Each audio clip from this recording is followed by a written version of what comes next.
नमस्कार, आदाब। RTV news Hindi में आपका स्वागत है। मैं हूं अशरफ करीम। आखिरकार 12 दिन की मशक्कत और इंतजार के बाद महाराष्ट्र की जनता को मुख्यमंत्री और 2 उप मुख्यमंत्री मिल गए। हालांकि ये पहले से साफ था कि देवेंद्र फडणवीस शपथ लेने जा रहे हैं मुख्यमंत्री पद का, और उनके साथ होंगे उप मुख्यमंत्री पद के लिए अजित पवार।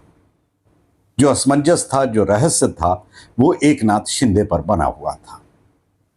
शपथ समारोह से कुछ घंटे पहले तक किसी को यह पता नहीं था कि एकनाथ शिंदे सरकार में शामिल होने जा रहे हैं, क्योंकि पहले ही वो साफ कर चुके थे कि मुख्यमंत्री रहने के बाद वो उप मुख्यमंत्री नहीं बनना चाहते। उन्हें बहुत मनाने की कोशिश की जा रही थी। उनसे मिलने भारतीय जनता पार्टी के ऑब्जर्वर भी गए। जब जब विधायक दल की बैठक होने वाली थी तब उनकी तबीयत खराब हो जाती थी या फिर वो मुंबई से बाहर चले जाते थे। ये सब संकेत थे कि वो नाराज हैं और वो नहीं चाहते अपना डिमोशन। उन्होंने इस बात का जिक्र अमित शाह से भी किया था। ऐसी खबर आ रही है कि 6 महीने के लिए ही सही हमें मुख्यमंत्री बना दिया जाए, उसके बाद हम खुद ही पद छोड़ देंगे। लेकिन भारतीय जनता पार्टी चूंकि ऐलान कर चुकी थी कि अगर महायुति की जीत होती है तो अब मुख्यमंत्री भारतीय जनता पार्टी का होगा, और उनसे कह भी दिया गया था कि अब कुर्बानी देने की बारी आपकी है, क्योंकि कम विधायक होने के बावजूद हमने आपको मुख्यमंत्री पद दिया। इस बार तो भारतीय जनता पार्टी के साथ वो मसला भी नहीं था, क्योंकि सबसे ज्यादा सीट भारतीय जनता पार्टी ने जीती। उसके बाद अंतर काफी बड़ा है। शिवसेना एकनाथ शिंदे गुट के पास 57 विधायक हुए और अजित दादा पवार के पास 41, तो दूसरे नंबर पर वो थे। तो उप मुख्यमंत्री पद के सबसे प्रबल दावेदार वही माने जाते, लेकिन उन्होंने इनकार कर दिया था। तो अजित दादा पवार के बारे में यह तय था कि वो भारतीय जनता पार्टी के साथ हैं और पूरी मजबूती के साथ देवेंद्र फडणवीस के साथ खड़े हैं, क्योंकि वो पिछली सरकार में उप मुख्यमंत्री थे, तो इसलिए कोई परेशानी ही नहीं थी।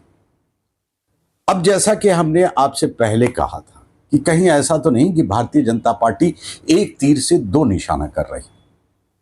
भारतीय जनता पार्टी ने अब तक जहां जहां क्षेत्रीय पार्टी, रीजनल पार्टी के साथ चुनाव लड़ा और सरकार बनाई, तो हर बार यानी पहली बार उनके नंबर्स कम होते थे, उनके मुख्यमंत्री भी नहीं बन पाते थे।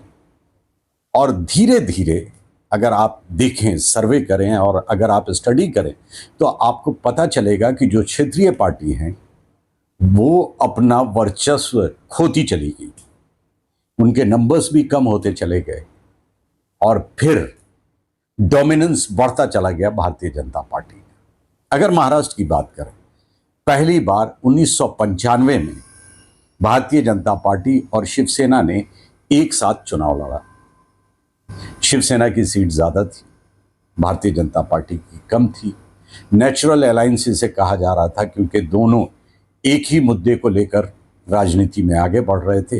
वो मुद्दा था हिंदुत्व का मुद्दा, शिवसेना भी और भारतीय जनता पार्टी भी, इसलिए इसे नेचुरल अलायंस कहा गया।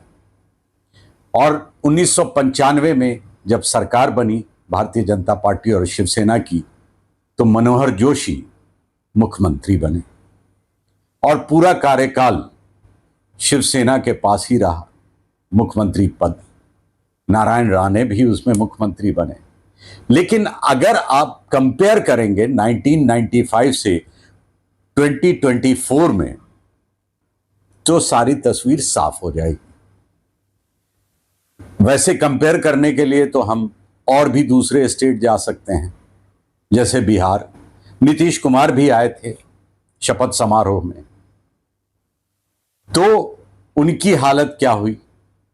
उन्होंने भी गालिबन 2005 में सरकार बनाई थी, तब नंबर्स उनके ज्यादा थे। आज देख लीजिए क्या हाल है। तो ये भारतीय जनता पार्टी के साथ रहा है, उसका वर्चस्व, उसका डोमिनेंस बढ़ता रहा है, और जो भी क्षेत्रीय पार्टी उससे जुड़ी उनका वर्चस्व धीरे धीरे कम होता चला गया। आप देख लें 2024 में क्या हाल हुआ शिवसेना का, 20 पे आके सिमट गई। यानी लीडर ऑफ अपोजिशन भी नहीं हो सकता।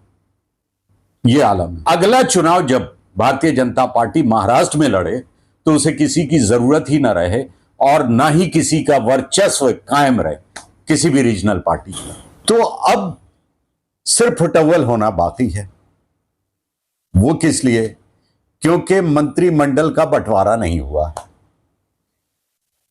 एकनाथ शिंदे गुट की ओर से जो मांग है वो है गृह मंत्रालय का, जो किसी भी हाल में उन्हें नहीं मिलने जा रहा है। उनके शपथ लेने से पहले ही यह तय कर दिया गया था कि वो नहीं दे सकते। फिर दूसरे नंबर पर उन्हें एकनाथ शिंदे गुट को चाहिए विधानसभा स्पीकर का पद, वो भी भारतीय जनता पार्टी ने रिजेक्ट कर दिया। कुछ मलाईदार डिपार्टमेंट यानी मंत्रालय, वो भी भारतीय जनता पार्टी उन्हें नहीं देने जा रही। अब एकनाथ शिंदे के साथ जितने विधायक हैं, यानी 57 जीत के आए हैं, एकनाथ शिंदे उप मुख्यमंत्री बन गए, यानी डिमोशन हो गया उनका पहले ही। 10 मंत्रालय उन्हें मिलने जा रहा है। जो अभी 43 है, 43 में 10 एकनाथ शिंदे गुट को और 9 अजित पवार गुट को, जो खबर आ रही है वो मिलने जा रहा है। अब वो 10 कौन से विधायक होंगे जिन्हें मंत्री बनाएंगे एकनाथ शिंदे? उसमें भी भारतीय जनता पार्टी की तरफ से यह कहा गया है कि जो दागी विधायक हैं, जिन पे भ्रष्टाचार का आरोप है, 3 ऐसे विधायक हैं जो काफी पावरफुल हैं, काफी ताकतवर हैं एकनाथ शिंदे गुट के लिए। उनके बारे में यह कहा गया कि उन्हें मंत्रिमंडल में शामिल नहीं किया जाएगा। ये एक और परेशानी उनके लिए है। तो हर तरफ से एकनाथ शिंदे घिर चुके हैं और ऐसी हालत में आगे वो कैसे बढ़ेंगे, ये सोचना न सिर्फ उनके लिए बल्कि उनकी पूरी पार्टी के लिए मुश्किल है। भारतीय जनता पार्टी को कोई परेशानी नहीं है, क्योंकि 145 का आंकड़ा चाहिए, जो बड़े आसानी से उनके पास है अजित पवार के साथ मिलके। तो एकनाथ शिंदे की कोई पूछ ही नहीं हो रही। अब एकनाथ शिंदे की मजबूरी है कि वो सरकार में शामिल हो, क्योंकि उनके साथ जो विधायक हैं तकरीबन सब के सब इस लालसा में हैं, इस उम्मीद में है, इस आशा में है कि मंत्रालय उन्हें मिलेगा। लेकिन मिलना कुल 10 को है, तो बच गए 46। अब वो 46 विधायक आगे चल के क्या करते हैं, किस तरह की परेशानी खड़ी करते हैं एकनाथ शिंदे के लिए और किस दिशा में जाते हैं, ये तो अभी देखना बाकी है। तो खेल यहां खत्म नहीं हुआ है एकनाथ शिंदे के लिए, खेल तो अभी शुरू हुआ है। इंतजार कीजिए और देखिए आगे आगे कि होता क्या है। अभी के लिए बस इतना ही। लेकिन अगर आपने हमारे इस चैनल को सब्सक्राइब नहीं किया है तो सब्सक्राइब कर लें, बेल आइकन भी दबा दें, अपने दोस्तों के साथ शेयर करें। वो हमारे लिए एक तरह का सहयोग, सपोर्ट होगा। तब तक के लिए दीजिए इजाजत। जय हिंद।